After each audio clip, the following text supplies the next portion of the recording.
Entrando nesse gancho, né, de experiências negativas que podem ajudar a gente, a senhora falou anteriormente que a vida nem sempre são flores. Eu gostaria de pedir para a senhora contar a história que a senhora estava contando para mim antes de começar a gravar. Não quer contar? É.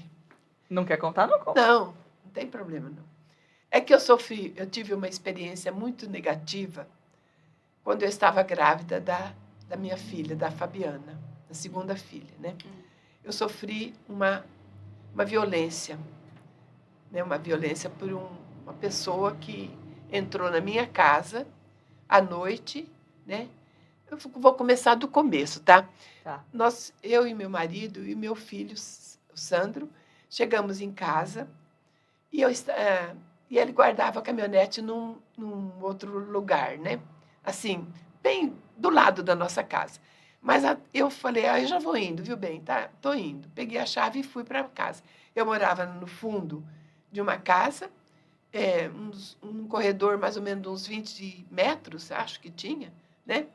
E aí eu fui e subi e fui para casa. Abri a porta, entrei na casa e meu marido ficou com o Sandro lá, é, onde guardava essa caminhonete, que vinha contando história para o Sandro, aquela coisa toda de pai com filho, né?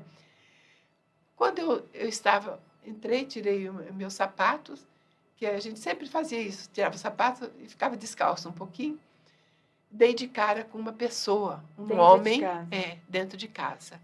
Ele entrou depois que eu entrei, ele entrou também. Mas eu não tinha visto, porque eu fui para o quarto. Quando eu saí na sala, vi aquele indivíduo lá na sala. E aí na minha, sei lá, fiquei tão chocada.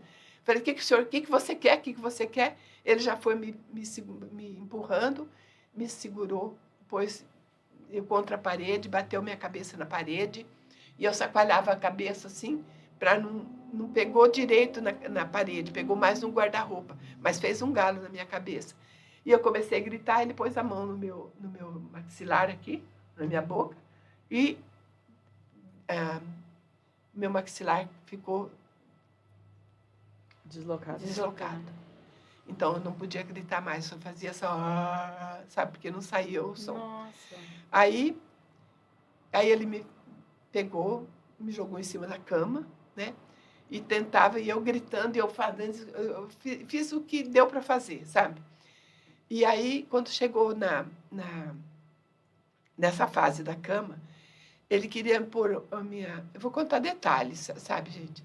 Ele queria colocar a minha perna em cima da cama, que estava uma perna para fora da cama. Ele puxou, né, na minha perna, e eu, naquela ansiedade de escapar daquela coisa, tudo, eu, com o meu joelho, eu acertei as partes baixas dele, sabe? Com o joelho. O saco dele. O saco dele mesmo, né? Aí ele afastou. Acho que deve ter doído, né? Porque é uma parte que a gente sabe que é dolorida no homem, né? E ele afastou. E eu falei, ai, levantei daquele jeito que eu estava, levantei e fui para a sala. Quando eu cheguei ali na sala, ele tinha ido fechar a porta.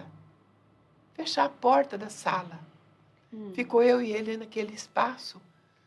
E a nossa porta do fundo, da casa da varanda do fundo, só funcionava se a gente colocasse uma cunha. Tinha até uma cunha ali, né, embaixo da porta, para a chave abrir. E a hora que eu vi aquele, num desespero, eu falei, Senhor, Jesus, me ajuda. Sabe quando você pede? Foi assim uma experiência muito forte de que Deus estava ali comigo, você entendeu? E na primeira virada de chave que eu dei, a porta abriu. E eu saí pela lateral e ainda fui, né, na hora da saída, ainda ele pegou primeiro os meus cabelos, assim, puxou meus cabelos, mas eu consegui me desvencilhar e passei por um local que no dia seguinte, eu não consegui passar. Uma que eu estava grávida, né? Quanto e o tempo, lugar Tines? no 8º mês de gravidez. Nossa! Foi uma coisa muito, muito, muito difícil. E aí ele pulou o muro e foi sair em frente ao Jap, sabe? Porque a casa que ele pulou o muro dava em frente ao Jape. E eu saí aqui do lado de cá, mas toda machucada, porque eu fiquei bem machucada, né? E com barrigão. Com barrigão.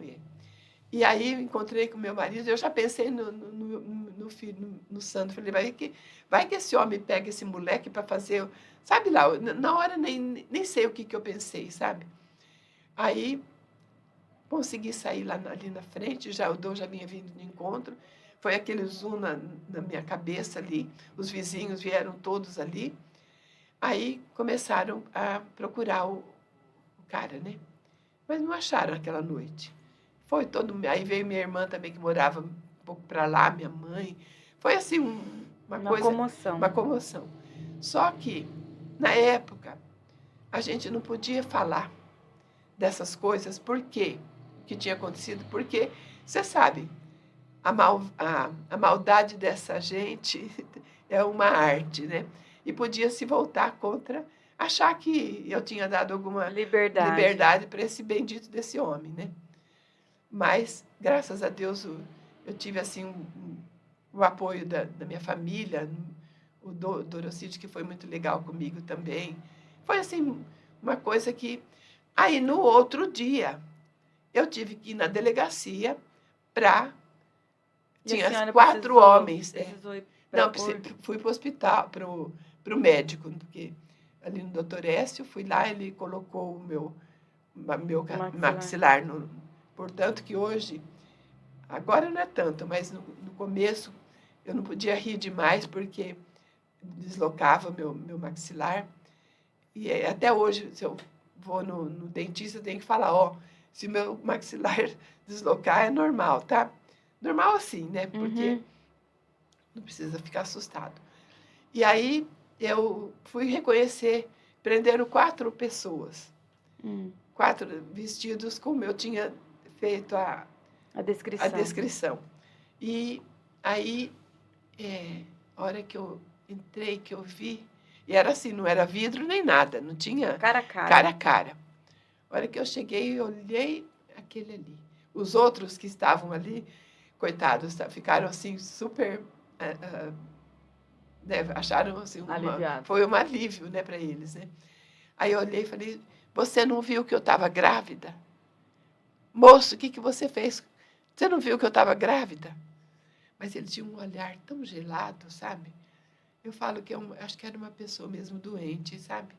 Porque era um olhar muito gelado, muito...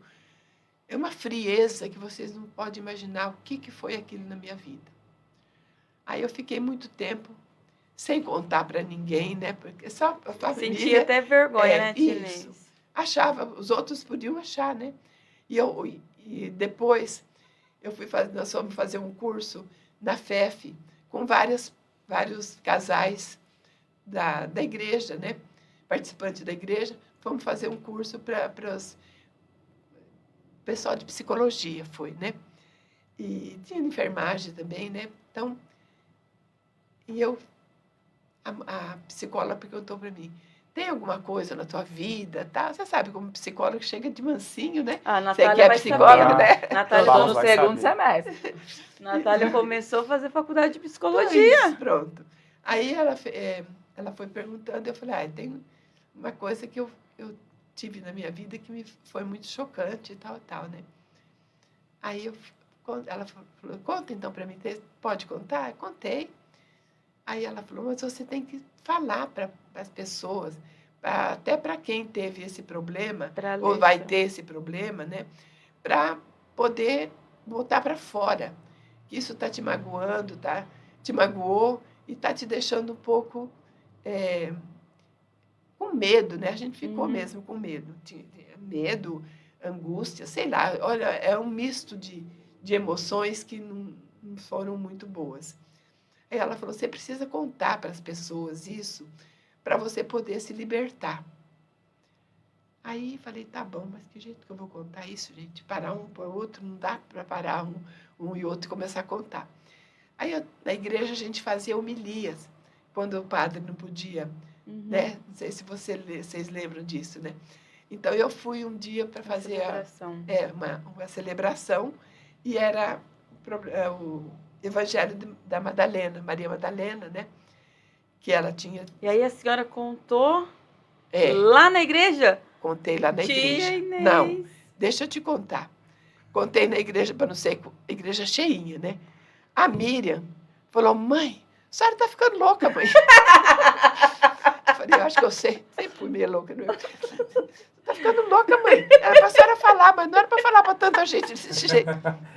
Levou a Eu não sério. sei nem Levou a se sério. devia estar Levou a sério a rindo pregação. Levou a sério a Nossa! pregação. Meu Deus do céu. Então, foi uma experiência, assim, foi muito negativa para mim, mas depois também foi positiva, porque eu pude falar.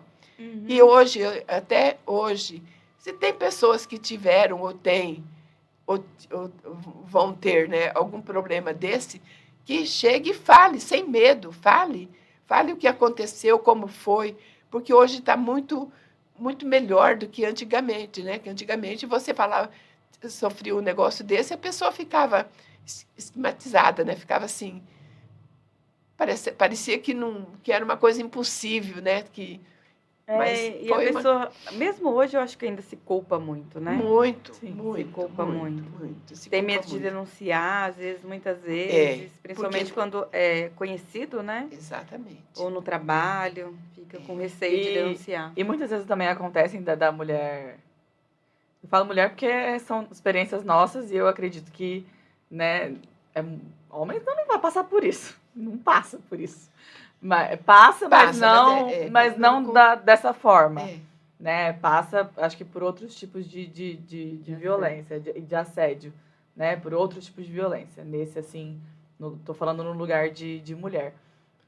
Muitas vezes a gente demora até para entender que a gente foi violentada. Exatamente. Porque nem sempre é muito claro. Tem vezes que depois que a gente passa, a gente fala, gente, mas... Né? Que aconteceu? Mas tinha eu fui que ser. violentada. Tinha que ser. Eu falo, tinha que ser comigo, né? Por que comigo? Eu grávida, gente. Foi uma coisa, um processo difícil de eu assimilar, você entendeu? Porque eu achava uma coisa impossível, né? Uma mulher grávida sofrer um atentado que a dessa. senhora conseguiu, né? Porque a intenção era clara ali do que ele ia fazer com a senhora. Nossa, gente, olha, eu fiquei